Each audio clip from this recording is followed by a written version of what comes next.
The Carolina Panthers have done the unthinkable. They have silenced Jerry Jones. Let's take a look back at the good, the bad, and the ugly from the Carolina Panthers' walk-off win against the Dallas Cowboys.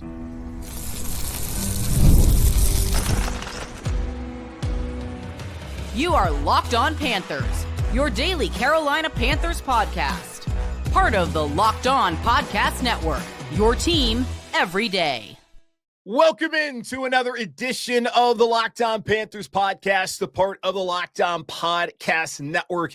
I'm your host, as always, Julian Council, talking Carolina Panthers with you every Monday, Tuesday, Wednesday, Thursday, and yes, of course, Friday, your team every day. That's our motto here on the Locked On Podcast Network. Thanks for watching the show right here on YouTube and listening wherever you listen to your favorite podcast. Today's episode of Locked On Panthers is brought to you by FanDuel. Right now, new customers can bet just $5, and if your bet wins, you'll get $300 in bonus bets to use across the app. On Fridays throughout the regular season here on the show, I provide my 3 keys victory for the Panthers that upcoming Sunday. Then on Tuesdays, we review how the Panthers did with those keys. Dave Canales, Carolina Panthers head coach, is got this team 500, 3-3 for the first time since 2021, week 10 of the 2021 season. And they now are facing off against the Jets on Sunday, a chance to get to 4-3. Dave provided an update following the Panthers' walk-off win against Dallas on Monday, an update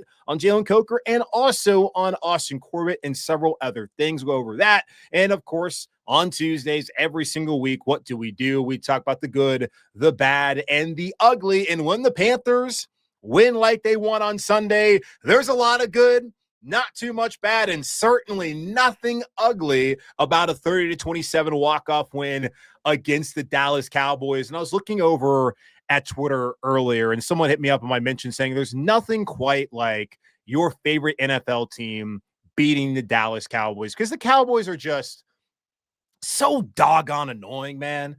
Like, I'm 32 years old right now, and I cannot remember very many times, if any, where the Dallas Cowboys have truly been worthy of all the attention that they have gotten. I think that Dak Prescott is a really good player. I think that Trevon Diggs is a really good player. CeeDee Lamb, like, they have good players. And I understand that the Cowboys used to be good, so that's why they're always in these primetime slots, and they're always shoved down our throats by every single media outlet that covers the NFL, and even ones that don't. I understand all of that. But my God, they never win to the point where they're deserving of it. And because it's so annoying, because their fans are always traveling to their games and are obnoxious, it feels pretty damn good to watch them leave the stadium on Sunday and be upset that, they didn't get it done yet again. And do they believe it's going to change? Because as long as Jerry Jones at this point in time is only the Dallas Cowboys, and then once his son, Stephen Jones, takes over, I don't see where it's going to get better and when the Cowboys are going to finally go back to the Super Bowl. Maybe I'll see it sometime in my lifetime, but after 32 years, make me feel like it's not going to happen. And that's coming from someone who covers the Carolina Panthers and grew up here in Charlotte. And the thing about growing up here was, going to the games back when it was Ericsson Stadium to now being Bank of America Stadium, the only 2 franchises that ever came and took over the stadium was Pittsburgh and Dallas. You would see the terrible towels. You'd see all the Walmart Cowboy fans in there who also love the Lakers and Duke basketball.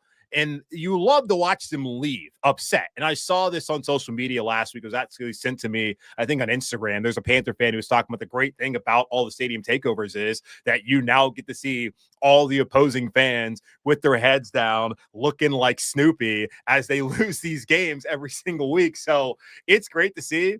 And I'm hoping in 2 weeks when Buffalo, where all their fans who love Buffalo but yet can't find employment up there are in that stadium, that they feel the exact same way that Miami and Dallas felt the last 2 Sundays. And a big reason why Dallas felt that way is because Rico Dowdle is here and he's not there playing for the Cowboys anymore, a decision that Jerry Jones, Stephen Jones, and the Cowboys brass, who I did see walk through the press box on Sunday, all made. And I was talking to a Cowboys reporter just about what's it like to cover Jerry and this team. And he says Jerry likes to talk. The Panthers did the unthinkable on Sunday. This put out there by Mike Florio, Pro Football Talk, that Jerry Jones did not speak after the game.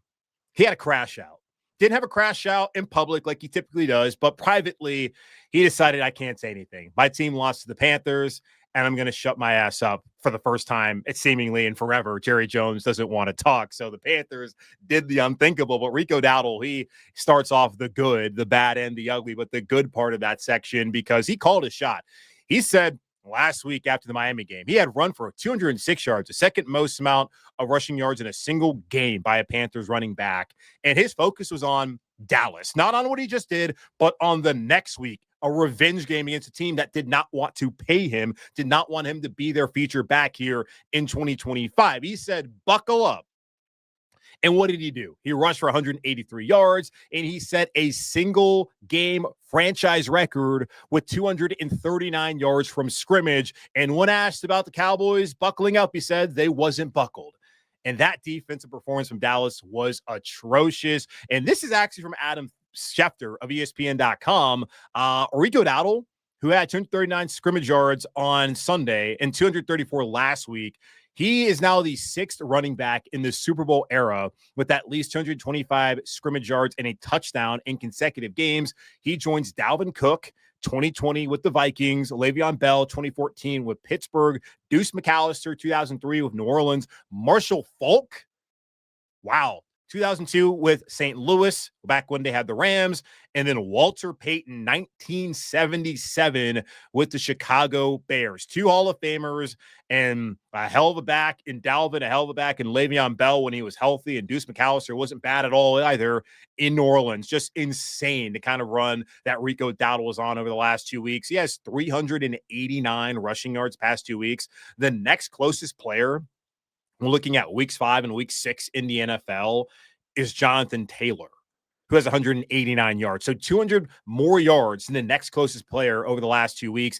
He has a rushing success rate of 58.5% the past 2 weeks. And this is now begging the question, what happens once Chuba Hubbard gets back in there? We can worry about that when that happens. Right now, I'm just going to marvel at what Rico Dowdle has done and also laugh at Jerry Jones and the Cowboys for not re-signing him and having him come to Carolina for the same amount of money that they're paying Javonte Williams. And I think actually a little bit less than they're paying Javonte Williams down there in Dallas. So, yeah. What do you got to say about that one, Jerry? Panthers defense was also a part of the good on Sunday. The Cowboys, as we all had heard all throughout the week, they had the number one offense in the NFL. They ranked third in the NFL in offensive success rate at a 47.2% success rate on plays, and they had their worst success rate of the season, 37.9 on Sunday against the Panthers defense. They ranked first in total rush EPA and had a season low negative 10.39 total rush EPA on Sunday versus Carolina. They ranked fourth in the NFL in a rushing success rate at 46.7% and had an 11.1 rushing success rate on Sunday against Carolina. Overall, Dallas had its fewest amount of plays, yards per play, yards per rush, and total yards on the season against Carolina. A Panthers defense that was much maligned heading into the season, and even after week 1 in the first half of week 2, and after what happened in New England, and now it's Panthers defense that's given up 50 yards rushing the last 2 weeks. The Panthers, by the way, now are 5th in success rate in the NFL and 3rd in rushing defensive success rate so far this season. So bravo to everyone on that side of the ball, to Ejiro Evero for getting that unit to perform the way they did on Sunday, especially against the run. But overall, against the Cowboys offense, that was stellar the 5 weeks prior. Linebacker play. Trevin Wallace, Christian Roseboom have been much maligned as well throughout the season. And really, they've taken on their fair share of criticism. But the two were the highest graded defenders, according to Pro Football Focus on Sunday. Trevin Wallace, had a 77.2 PFF grade, and Christian Roseboom had a 72.0 PFF grade. And both of them, who have had struggles in coverage, both had PFF coverage grades above 80. So awesome to see that. Tetairoa McMillan, a lot of people asking why hadn't he scored a touchdown? What was going on? Was he getting antsy? Everything happens for a reason, y'all. And if you believe in a higher power or not, it seemed to be the timing for Tet that he was going to have his grandparents and his grandfather in particular there in attendance for the game on Sunday. It was his grandfather's birthday. He was able to get the football from T-Mac after catching his first career touchdown. Then he caught another one in that game, handed the ball to his grandfather after the game. Special moment there that he had to have his grandparents in attendance for him to finally get those first career touchdowns. And then again, the offensive line depth. Touched on this yesterday on the reaction show. Through 6 weeks, the Panthers have started five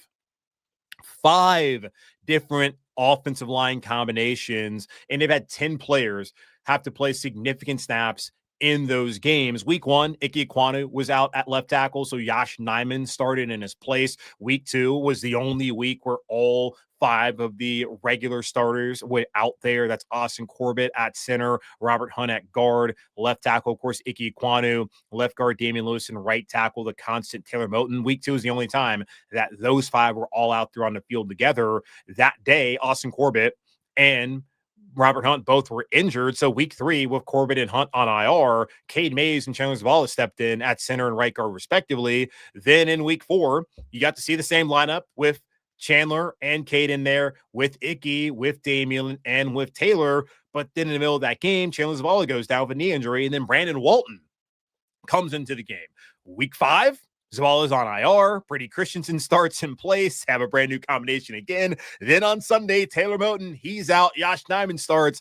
5 different starting offensive line combinations, 10 different guys who've had to play significant in-game snaps, and they've rushed for over 200 yards the past 2 weeks, both in wins against Miami and against Dallas. That absolutely is a part of the good. The bad, the only real bad thing from this game for Carolina was the passing defense, and specifically Mike Jackson. The Panthers allowed the 4th best passer rating in the NFL in week 6, and that's prior to the games on Monday Night Football. Dak Prescott had a 124.8 passer rating. The PFF pressure percentage of 17.6% was the second lowest of the week, again, prior to Monday Night Football being played. Mike Jackson was the second lowest graded defender this week with a 40.3 grade.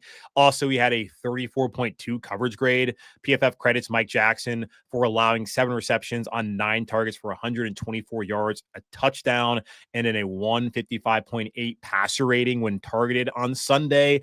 Not great. 158.3, by the way, is the perfect passer rating, so nearly a perfect passer rating he allowed on Sunday. And for whatever it's worth, PFF gave J.C. Horn a 41.8 grade and a 35.1 coverage grade, but he only gave up 2 receptions for 38 yards. And one of those was the 31-yard, just crazy catch and run hurdle play that George Pickens made in the first half. He was targeted 3 times. So I don't really get how they have him as the 3rd lowest graded Panther defender on Sunday. Both of Mike Jackson and JC had tackling grades and run stopping grades in the 70s on Sunday. So I don't know. PFF, I bring it up every once in a while. I've kind of gotten away from it now with True Media giving a success rate and EPA numbers, but looking at guys individually, sometimes got to go over to PFF. But yeah, the pass defense and Mike Jackson in particular, that was the bad. Then the ugly. Ain't nothing ugly about walking off and beating Dallas at home or anywhere. You can beat them on the moon. Doesn't matter. You beat the Cowboys, it's a good day. But really the ugly is the Cowboys and Dolphins defensive performances over the past 2 weeks against Carolina. The Panthers, this is from Mike Sando of The Athletic. He has his pick 6 column every Monday. The Panthers now have back-to-back games with at least 400 total yards, 200 rushing yards, and 25 first downs. Sando talked about he had to look back and see when the last time Carolina had done it after they did it on Sunday against the Cowboys, and he realized it was the week prior against Miami. It's the only time Carolina has hit those benchmarks in back-to-back games since their inception back in 1995, according to Pro Football Reference. And if they do it for a 3rd straight week, which they have a chance, considering they're playing the Jets, they would become the only other team with the Pittsburgh Steelers, the 1983 Pittsburgh Steelers, to do that. So the ugly, nothing ugly about Carolina, but Miami, Dallas, stinky, real bad. You want to look at those defenses. The Panthers have had their way with them the last couple of weeks. Dave Canales spoke to the media on Monday, providing an update on some guys like Jalen Coker and Austin Corbett, and also painting a picture of where this team is at. We'll talk about that here in just a moment on Locked On Panthers. Nobody likes paying rent, but if you must, you might as well get something for it. That's where Built comes in. Built is changing the game by turning your rent payment into real rewards you can actually use. When you pay a rent through Built, you earn flexible points that can be redeemed toward hundreds of hotels and airlines, a future rent payment, your next Lyft ride, and more. But Built isn't just about rent, it's about rewarding you around your entire neighborhood. I love that with Built, your rent finally works for you. You're earning points every month on something you already have to pay. Whether you're grabbing food at your favorite local restaurant or heading to the gym, you're still earning rewards. Built can make everyday life feel even more rewarding, from your neighborhood to your travel plans. Turn your rent to rewards and start earning points around your neighborhood by going to joinbuilt.com/LockedOnNFL. That's joinbilt.com/LockedOnNFL. Make sure to use that link so they know we sent you.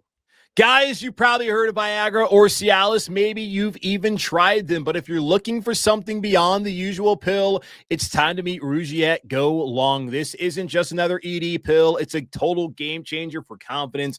Go Long combines 2 doctor-trusted medications in one dual-action formula so you can get hard and go the distance. The effects can last up to 36 hours. That's confidence all day, all night, and even into the next day. The process is simple. Connect with a board-certified doctor 100% online, and if prescribed, your treatment ships discreetly right to your door. Ready to level up your confidence in the bedroom? Head to RUGIET.com and use promo code LOCKEDONNFL for 15% off your first order. That's RUGIET.com, promo code LOCKEDONNFL. Make sure to use our code so they know we sent you. As Dave Canales does every Monday following the Carolina Panthers game the previous Sunday, he met with the local media, and I was over there inside Bank of America Stadium on Monday afternoon to hear what Dave had to say. And I opened up the press conference actually after his opening statement by asking him, you told us back in the offseason that it would take 4 to 6 weeks to find out who this team was. And I asked him, so do you have a clear enough picture to know who the Carolina Panthers are at this point in time? And he did not necessarily give me a full understanding of who this team is, because he did say that they're still working to get a clearer picture as guys are working their way back. And I followed up by asking, so a guy that could help you would be Jalen Coker, correct? And how close was he to playing on Sunday, and where is he at heading into this week? Now, Dave didn't necessarily answer the question as far as how close he was to being active for Sunday, as Panthers opted to not activate him from IR, continuing his 21-day practice window. It's only been 5 days, or I guess 6 days by the time you listen to this on Tuesday morning, but he'll be back likely this Sunday up in New York, and we'll figure out who would be the odd man out in that situation for Carolina as far as receivers, if they only have 5 guys active, which has been the case in all 6 of their games so far this season. But Jalen Coker certainly will be a part of the game plan once he's ready to go, and I'm thinking it's going to be this Sunday up there in New York facing off against the winless New York Jets. But we'll know more on Wednesday. Some news: Austin Corbett, who has been dealing with a grade 3 MCL sprain, will have his 21-day practice window open up on Wednesday. He has missed the past 4 weeks, and this is an injury that the window, at least from the reporting I saw from Joe Person of The Athletic, 6 to 8 weeks was the time frame. It's already been 4. And if he's going to come back here in the next 21 days, that would make it either he comes back before they go make the trip to Green Bay, so that week they would activate him and he would go to Green Bay, or if they want to wait the full 21 days, he would have to be activated 21 days from this upcoming Wednesday, and that would be him making his return against New Orleans. How that works with the offensive line, I don't know. We'll find out how it plays out. My guess is he's going to play. Is that going to be him at center? Is it going to be him at right guard? Only time will tell. Not anything to worry about. The offensive line's playing well. I would tell Panther fans right now, instead of worrying about, oh, are they misevaluating players and blah, blah, blah, how about just be happy that they actually have depth? Because a couple years ago in 2021, when they had 13 out of 17 different starting offensive line combinations, it was a train wreck. And so far this season, they've had 5 out of 6. And it has not been a train wreck at all. A guy is setting franchise records at running back because of what the guys in front of him are doing to pave the way. So be happy Please, for the love of God, be happy about the fact that the guys behind the starters aren't bad like they have been in the last couple of years, that the guys behind the starters actually are capable NFL players. And damn it, maybe they are worthy of starting as well here in Carolina or elsewhere in the NFL. That is a departure from what we have seen in recent years when Scott Fitterer, Matt Rule, Frank Reich, and all the like were coaches here and general managers here and talent evaluators here in Carolina. So it's getting better. Just be happy. End of rant. But yeah, Austin Corbett, he'll be back here in a couple of weeks. And again, we'll find out in due time where he fits in to all of this. JC Horn, by the way, and I had questions about this on Sunday, and these are constant questions. Why does JC not follow the number one receiver? And they've laid it out to you plenty of times. You don't want to listen. You don't really care. I understand. And Dave again said it. They are mostly a zone team. When you're man-to-man, then yes, you're going to have your top corner against their top receiver. But the way they like to do it is they like to play JC towards the boundary, the short side of the field, and they like to play Mike Jackson towards the field side of things where there's more space out there. That's the preference that they have for these guys. Now, late in the game, and I am appreciative of this, JC told Ejiro Evero, look, man, enough of this. I'm going to play against George Pickens. I'm covering him. I'm not going to let my guy Mike Jack get cooked anymore. And JC even said after the game, it happens. Everybody gets diced up. Hell, George Pickens made JC look like a fool in that game in the first half too. Well, maybe not like a fool, but he got the best of him. Those guys get paid too, but he wasn't going to let that happen. And he got off the field, had 3 and out. Dallas didn't see the ball again. And that, of course, is going to fuel the fire that JC should be doing that all the time. That's not the scheme. That's not what they do. You're just going to have to accept it, or you're probably not going to, but it is what it is. And this defense has, they've been better. So, yeah, George Pickens had a great day. Mike Jackson had a bad day. It happens. Skip Pete. He is the running back coach down in Tampa Bay. He was there under Dave Canales. And interesting thing about him is that he's the one who actually mentioned to Canales that they should look into Rico Dowdle. That did not work out for them in Tampa, but it has now worked out here in Carolina, where Rico again had 239 yards from scrimmage, a franchise record in a single game here in Carolina. He's now also joined some of the likes of Walter Payton and Marshall Faulk, what he's done over the last 2 games, having at least 225 yards from scrimmage and a touchdown. Just insane that he's in the same air as those guys who are both Hall of Famers, both of the best backs who ever play the position in the National Football League. And now the question is, will Rico Dowdle be the starting running back whenever Chuba Hubbard is healthy and comes back from that calf injury? And Dave Canales said, we'll see. As far as whether he's earned that right, question asked by David Newton. We'll find out. I'm not really that concerned about it. It's one of those things like with Corbett, when he's ready to go, we'll see what happens. Coker, he'll get in there, but we'll see how things play out with the rest of the wide receiver room when it happens. It's a good problem to have depth for the first time in years here in Carolina. So I don't think they should trade Rico. I don't think they necessarily need to pay Rico. We'll talk more about this on Wednesday, tomorrow, for the weekly Wednesday mailbag. By the way, at me, DM me. I did get those questions in over on Twitter and on Blue Sky at Julian Council. But yeah, there's no controversy here, guys. Just be happy the guy's playing well, and it'll figure itself out. And then finally, the run defense. They've allowed 50 yards combined the last 2 weeks, 19 against Miami, 30 against Dallas. Sorry, 31 against Dallas. Doing math right. But setting the edge has been the key, according to Dave Canales. He mentioned all of the outside linebackers. Prince Mamiello made some great plays there. He was not blocked, but he was coming from the backside and was able to use his speed to make some of those plays right there behind the line of scrimmage or right at the line of scrimmage. Nick Scorton played well. Pat Jones played well. And so did DJ Wonnum. He also mentioned Bobby Brown, Ashawn Robinson, obviously Derek Brown, and then LeBron Ray. The linebackers, the way that they played in particular on Sunday.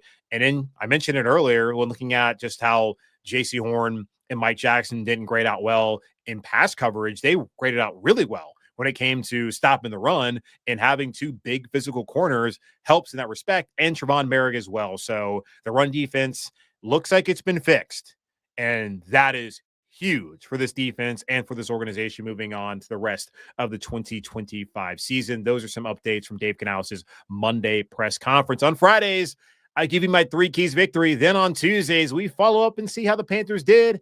And after a win against Dallas, I'm going to tell you, they did pretty good. We'll talk about it here in just a moment on Locked On Panthers. The NFL season is here, and FanDuel has an offer you don't want to miss. Right now, new customers can bet just $5 and get $300 in bonus bets if you win. That's right. Pick a bet, put down $5, and if it hits, you'll unlock $300 in bonus bets to use across the app. And quick aside, I beg you, once you get the $300, don't use them all in one place. My dad, he did this past weekend, and he lost his next bet. And it's kind of like, man, you had free money. I love how FanDuel, by the way, gives you so many ways to play. I've built parlays, tried player props, and even follow the live lines during games. It makes watching football even more exciting when you've got a little something riding on the action. Whether you're a casual fan or love diving into the stats, FanDuel makes the game day experience so much better. So what are you waiting for? Visit FanDuel.com to download the FanDuel app today and get started. All right, back here on Locked On Panthers. As I mentioned, tomorrow is the weekly Wednesday mailbag. At me or DM me over on Twitter or over on Blue Sky at Julian Council, and I'll answer your questions tomorrow on the weekly Wednesday mailbag. Do that every single week throughout the regular season, and I do not answer everyone's questions. Now, plenty of questions are redundant, so your question does get answered, even if directly I'm not saying your name and answering specifically the question that you asked. And if I don't get your question on the show, it takes time. Like, I get plenty of questions. I try to cycle through. There's people who send in questions every single week. I don't answer their questions every single week, but I will cycle through, eventually get to your question, especially if it's a pertinent topic that you want to cover and I also feel like should be covered. I'll get to it. And I always try to at least respond there via DMs, or if you at me on Blue Sky and on Twitter, so I don't have you feel like I don't ever answer anything that you ask me. So that's coming up on Wednesday, tomorrow, the weekly Wednesday mailbag here on Locked On Panthers. Fridays, I give you my 3 keys victories. Then on Tuesday, that next week, I review the keys to victory that I provided on the previous Friday. Key number 1 was to keep up with Dallas offensively, and well, the Panthers did it. The Cowboys entered with the number 1 offense in the NFL, averaging 30.2 points per game, while Carolina averaged 20.4. The Panthers scored 10 more than their average on Sunday, scoring 30, while Dallas had 3 points below their average, scoring 27, and that was the difference in the game. Shokapadia of, I think, the Ringer, previously at The Athletic, maybe still at The Athletic, he put this out there on Twitter, looking over at True Media, success rate. The Panthers offense, by the way, on Sunday had the highest success rate of any team in a single game this season, with a 59.4 success rate. The Chiefs, 63.6 in their Week 5 loss against Jacksonville. So the Panthers, second highest success rate of the season offensively of any team in the NFL, and that was just below the Kansas City Chiefs. And the Panthers did it in a winning effort. The Panthers, by the way, are now 4th in offensive success rate on the season. The only teams that have a better success rate are the Colts, the Bills, and the Commanders. They'll face off against the Bills in 2 weeks' time. And you're asking potentially right now, what is success rate? Well, success rate just looks at how frequently an offense is gaining 50% of the necessary yardage on first down, 70% on second down, and 100% on third and fourth down. It's an on-base percentage for football and a strong driver of predictive quality. So on first down, you want to get 5 yards at minimum. On second down, if it's 2nd and 5, you want to be able to get there to where you get 4 yards, and it's 3rd and 1. And then on 3rd and 1, you're going to, of course, have to get that first down there, that 1 yard, for it to be successful. That's how success rate works in the NFL. And Carolina so far is staying on schedule. And that's really what I think I look at it more so as, are you staying on schedule? And if you're being successful on early downs, you're being successful on 3rd down. And so far, Carolina has been able to do that this season, in particular the last 2 weeks and on Sunday in that win against Dallas. Number 2 was for Bryce Young to limit his turnovers, not go from 2 to 1, but from 2 to 0. Now, technically, the Panthers failed at that because Bryce threw an interception. Let's put that in air quotes, an interception. Statistically, it'll be an interception, but that was a ball that was on the money. Tedero McMillan went through his hands and was picked off by Dallas. It happens. T-Mac made up for it with his 2 touchdowns and also his run blocking as well in the game. But other than that, The Panthers did not have any more turnover-worthy plays. PFF did not mark Bryce Young with his single turnover-worthy play on Sunday, which is great to see. The Panthers are now 3-18 in games where Bryce Young has a turnover and have won back-to-back games like that, winning against Miami last week and then Dallas on Sunday. And, of course, 3-18 needs context, which was provided by the fact that that turnover really should not have been on Bryce.